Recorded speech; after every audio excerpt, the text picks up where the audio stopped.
ये कहानी जरूर आपको सुननी चाहिए क्योंकि आपके दिल के तार को ये खोल देगा।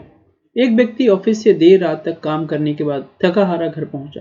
दरवाजा खोलते ही उसने देखा कि उसका 5 वर्षीय बेटा सोने की बजाय उसका इंतजार कर रहा है। अंदर घुसते ही बेटे ने पूछा, पापा क्या मैं आपसे एक बात पूछ सकता हूँ? हाँ हाँ पूछो, क्या पूछना है? पिता ने कहा। बेटा, पापा आप 1 घंटे में कितना कमा लेते हैं? पिता ने गुस्से में बोला, इससे तुम्हारा क्या लेना देना? तुम ऐसे बेकार के सवाल क्यों कर रहे हो मुझसे? बेटा, मैं बस यूं ही जानना चाहता हूँ, प्लीज बताइए ना कि आप 1 घंटे में कितना कमाते हैं?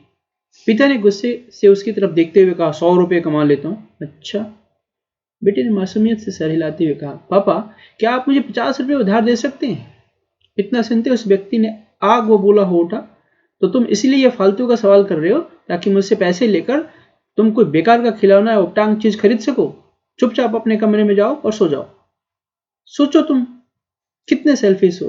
मैं दिन रात मेहनत करके पैसे कमाता हूँ और तुम उसे बेकार की चीजों में बर्बाद करना चाहते हो। यह सुन बेटे की आंखों में आंसू आ गए और वह अपने कमरे में चला गया। व्यक्ति अभी भी गुस्से में था और सोच रहा था आखिर उसके बेटे की ऐसा करने की हिम्मत कैसे हुई। पर एक आध घंटा बीतने के बाद थोड़ा शांत हुआ और सोचने लगा कि हो सकता है कि उसके बेटे ने सच में किसी जरूरी काम के लिए पैसे मांगे हों, क्योंकि आज से पहले उसने कभी इस तरह के पैसे मांगे नहीं थे। फिर वह उठकर बेटे के कमरे में गया और बोला, क्या तुम सो रहे हो? जवाब आया, नहीं, मैं सोच रहा था शायद मैंने बेकार में ही तुम्हें डांट दिया है। दरअसल दिन भर के काम में मैं बहुत थक गया था।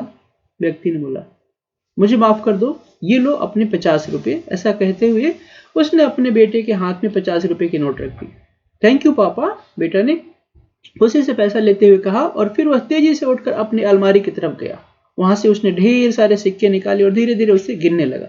यदि एक व्यक्ति फिर से क्रोधित होने लगा, जब तुम्हारे पास पहले से ही इतने पैसे थे, तुमने मुझसे और क्यों पैसे मांगे? क्योंकि मेरे पास पैसे कम थे पर अब पूरे हैं, बेटी ने कहा। पापा अब मेरे पास 100 रुपए हैं, क्या मैं आपका 1 घंटा खरीद सकता हूँ? प्लीज आप ये पैसे ले लीजिए और कल घर जल्दी आ जाइएगा। मैं आपके साथ बैठकर खाना खाना चाहता हूँ। बस ये छोटी सी थी कहानी